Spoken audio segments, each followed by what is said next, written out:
Уранга аймгийн хар өрнөс сум дагсам дундын одоо ажиллаж байгаа ерхий шүүгчид тамгын дарга шүүгийн захиргааны ажилч та бүхэндээ за шүүгд үе үед ажиллаж байсан ерхий шүүгч ахмад ажилчид та бүхэндээ түүхт 50 жилийн өмнөдийг өргөн төвшүүлье.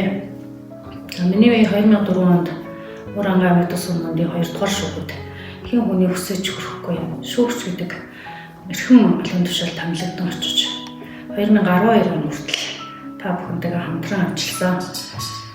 2004 онд шүүгч их өндөр сайхан албан тушаал томилогдсон очоод ерхий шүүгчд аваасран шүүгч оюун цэцэг нартайгаа гар нийлэн шудраг усны төлөө 2 сэтгэлээр ажиллаж эхэлсэндээ би үнэхээр баяртай байдаг. Та хоёроосоо би шүүгч хүний ямар сайн чанар байдаг тэрийг бүгдийг би өвлөө авсан. Та хоёр бол нэгэнтээ одоо миний багш гэж хэлэхээр юм хүмүүс хоёртой бол баярлаж явдаг бол энэ ташрамд хэлье гэж бодож байна.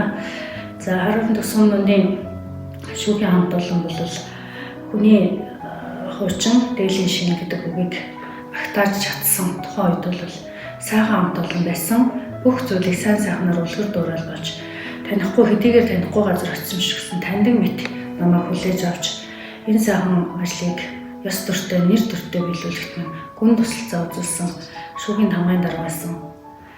Цэдэн за шүүхийн ярав Сономбал Нэгтлэн Мандах шүүгүрдэний нэрийн бичгийн дарга Мэдгмаа шүүхийн үйлчлэгч Норлох Сүрэн шүүхийн жижүүр Даваажав Оюнбаатар Ганхуйг Жамин Сүрэн нартай хамтран ажиллаж байхдаа бол би баяр хүртээ хамгийн сайн мөч байсан гэж хувьдаа бол бодож явдаг.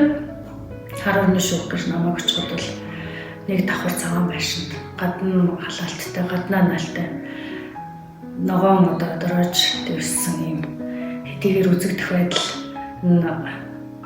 сэтгэл төрөхгүй байсан ч гэсэн тухайн үед бол хамтран ажиллаж байсан хүмүүс минь сэтгэл сайтай сайхан хүмүүс байсан учраас тэрийг бол би тухайн үедээ анх очсон сэтгэлдээс өөрөөр одоо ажиллаж авах хугацаанд бол ойлгож мэдэж авсан. Тэгээ та бүхэнтэйгээ хамтран ажиллахад үнэхээр таатай байсан. Та бүхэндээ дахин баярлалаа гэж хэлье. Нэгэнт одоо би миний саршгүй нэг хэсэг болсон хар өрнөс шүүх сайн сайхан явж ийн гэвэл миний сэтгэл бас баясдаг. Муу мухай явж ийн гэж хэлэх юм бол бас миний сэтгэл өвдөж явдаг гэдгийг бол энэ ташрамд бас хэлэх нь бас зүйтэй ахаа гэж бодож байна. Ингээ та бүхэндээ түүхт мэндийг төвшүүлж ажил үйлсэн бүтэмжтэй байж амьдрал нь сайн сайхан зүйлээр дүүрэн байж эрүүл их аз жаргалтай байхын гэдгийг хүсэн өрөө шудраг ариун үйлс дэлгэрэх болтугай